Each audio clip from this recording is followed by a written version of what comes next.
Hi, this is Alicia Moulton from the Honey Company, and I wanted to talk to you today about preparing honeybee colonies for winter. This time of year, we get a lot of questions on our email about how to do this, so I thought I'd talk about it and give some kind of rule of thumb dates for colonies along in Utah or along the Wasatch Front, and talk about some things that we need to do that are specific to our area. Okay, so the first thing is that bees in the wintertime, they, in the summer they're out foraging, and in the winter they come home and they live in their colony and they form a cluster of honeybees. So they gather up into sort of a basketball shaped, sized and shaped cluster inside the hive. So there's frames, within that cluster, and they kind of move around as they go, and they consume honey, they eat it, and then that fuels their body to sort of shiver and create heat for the hive. And that is how the hive stays warm in the winter. So as long as they have enough honey and they can get to it, they will not starve. So trouble is that bees are cold-blooded animals, so if we need to have the honey close enough to the bees so that they can get to it and do all of their functions. So if the bees are in the middle and all of the honey is at the very outside of the box, sometimes bees will starve just because they are cold-blooded and their body goes cold and they can't crawl over to get to it. Anyway, so we provide plenty of storage for the winter, and they are naturally designed to survive. So in Utah, we start thinking about preparing for winter around Labor Day. So Labor Day in our business is around the last time where we extract honey from our bees. So we extract all through the summer, and then after Labor Day we stop. Now the bees will continue to bring in honey past Labor Day. There's still pollen and nectar out there for them.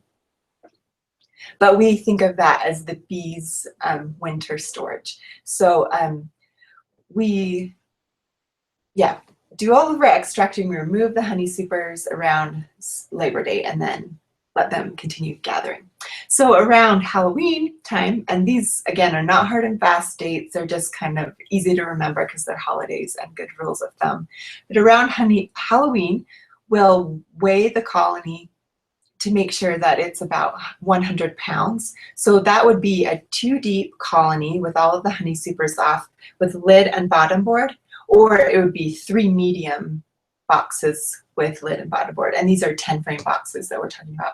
So if we lift a 2-deep colony of honeybees, so the boxes, the equipment, the honey stores, the bees, we lift everything up, then we want it to weigh about 100 pounds going into winter.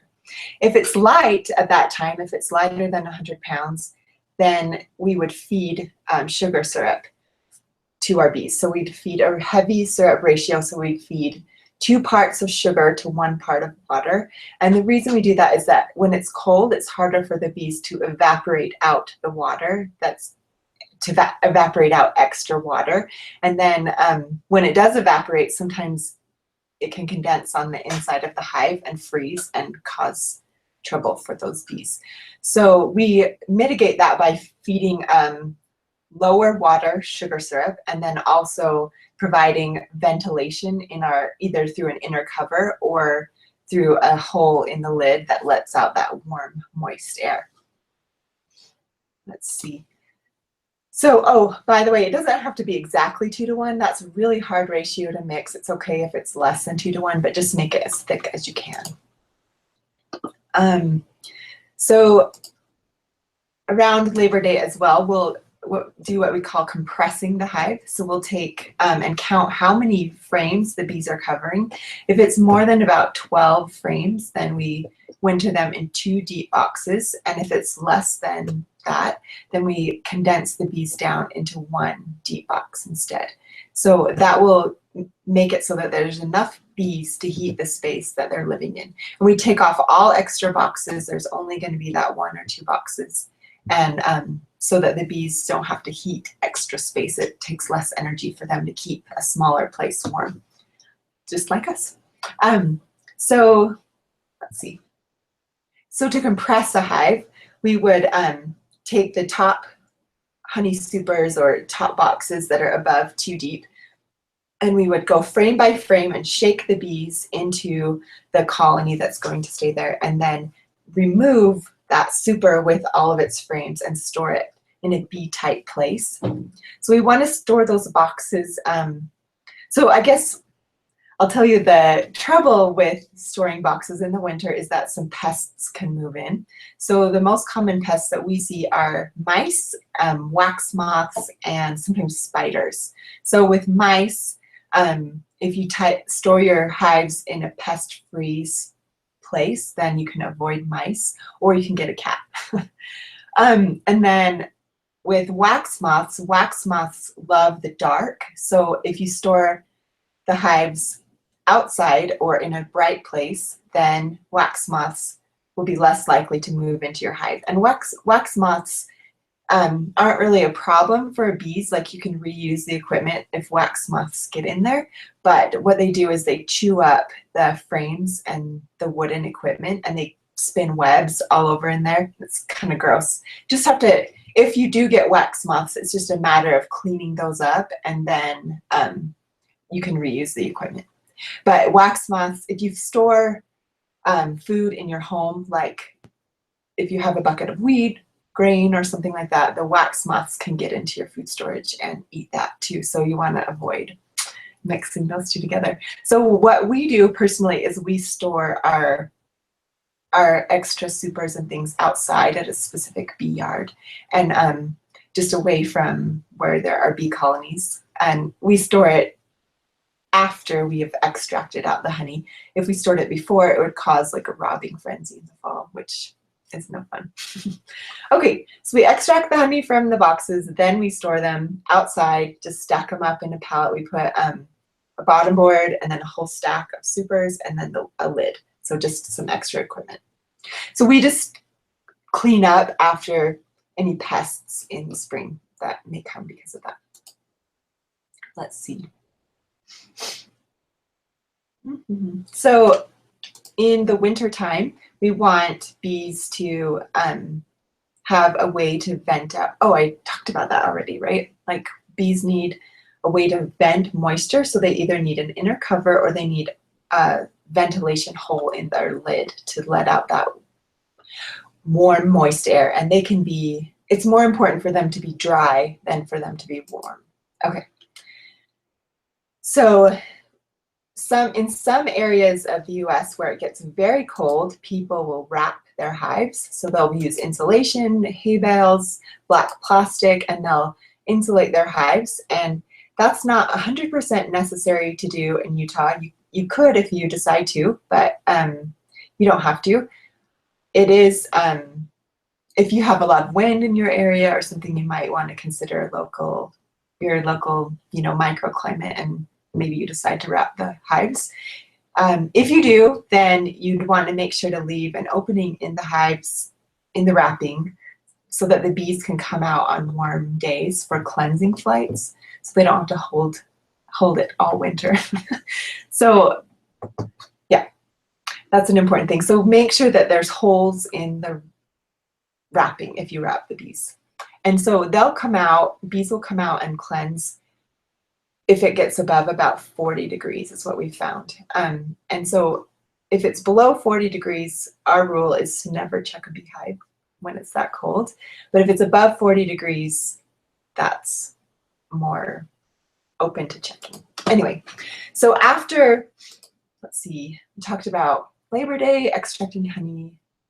Okay, by Thanksgiving, we're going to be done feeding, done checking the bees, done with everything, and we're going to leave them alone and not open the hive until the spring. So that's kind of our rule of thumb. By Thanksgiving, it's usually starting to get pretty cold here. And we want to have everything in place before then. Let's see. So then during the winter, if you want to see if your bees are doing okay, but you are keeping the rule to not look in the hive, there's a couple ways that you can check them. You can put your ear next to the box and knock on the hive and listen for a buzz. That's one way. You can also look on top of the hive, because if the bee cluster is inside and generating heat, and there's snow on the lid, it will often melt a ring of snow in the middle so that you can know that the bees are generating some heat. And then also you can test it by lifting the colony and seeing how light it is. If they're consuming honey, is it losing weight?